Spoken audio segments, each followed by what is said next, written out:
the CTS M340i strut braces. So these are made from forged aluminium and in a black finish. Nice. So we got one for each side. So very similar to Berger Motorsport ones, any of the high quality strut braces out there. There's another manufacturer that make them. Why'd they go for these? Well, they were cheap. They were on offer. They're on sale on ML Performance. So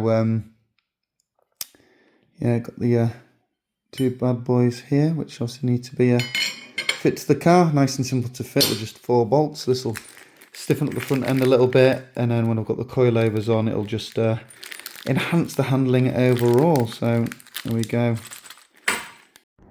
So I've installed the easy side. So you get a bolt and nut that goes in that spare hole. These are already bolted, so you can see there's a spare hole there, which is handy. So just nut bottom, bolt in top, and then run it to here. Now you might think, oh god, this is a bit of a pain because it's in the wheel arch. I'm going to have to remove my wheel, or something more severe. I don't know, put it on a lift or something. However, there's a little trick. If you get a socket set, so it's a 13mm with a bar about that long, what you can actually do is if you just jack it up, obviously you don't want to put your hand in here and risk your jack collapsing and taking your hand off, but you can see the nut up there, so you can actually get this in, position it like that. It's a bit hard to show, and then you can hold it there. Then from here you can line it up. Obviously I've got the bolts in, but you can just line it up. You can see when you've got the nut, so obviously you put the nut in the tool, you can see when you've got it lined up, then you do that up with a 6mm. So on this it's a 6mm there, and it's a 8mm there. That's a little tip for getting it on and tight.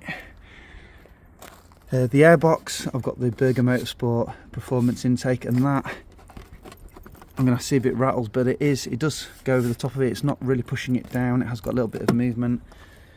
Now this side, I'm doing the second. This is a bit more of a pain in the beep to sort out. So I've had to file slightly the injector here underneath because it was catching, so I'll get in there. However, this end, I've got a challenge where you can see it's not going all the way down. There's some plastic housing here, so the culprit is actually this plastic here. You can see it's just got a little bit of mark there. So I'm just going to have to maybe file that away a little bit. So bloody phone focusing. I'm going to have to file that away a little bit so I can push the cable down a little bit more, because that is causing a little bit of an issue with it sitting down. As you can see there, I don't really want to be trapping and having cables rub, so I've sorted it out down there. So I need to sort it out up here. Then what I'll do is I'll jack this side up, and it'll allow me to do the same thing, get the tool in. God, this thing's awful at focusing. Hello, when you're ready. Oh, there we go. Get the tool in there and do the same thing and get it all bolted down. So they are quite nice, they're worthwhile doing. Just one thing to note, yeah, there's a little bit of a challenge. It's not as a 2-minute job, even though it's only 4 bolts, but yeah, it's going to give a bit more stiffness, and I think it just looks pretty cool. So with a little bit of a technical filing, I gave it some clearance there.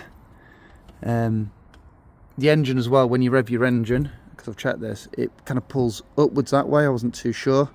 So if you imagine that's your engine, my hand is, and it kind of does that, not as much as that, obviously a slight bit. So it doesn't kind of pull down, it pulls up. So that means that it wouldn't be hitting on there, because that's obviously important. I want to make sure there's the clearance. So again, bolted it down there, run it to here. These cables need a bit of persuading out the way, so just keep an eye on them. There's clearance, which is good. And again, I did my magic trick with the jack. All you have to do is jack it up so there's a gap like that, so you can get the socket set in with the bit on. And then you can look from the top, you can see when you've got the socket set lined up, get it flush, and you can just hand tighten that in. This is all tightened up.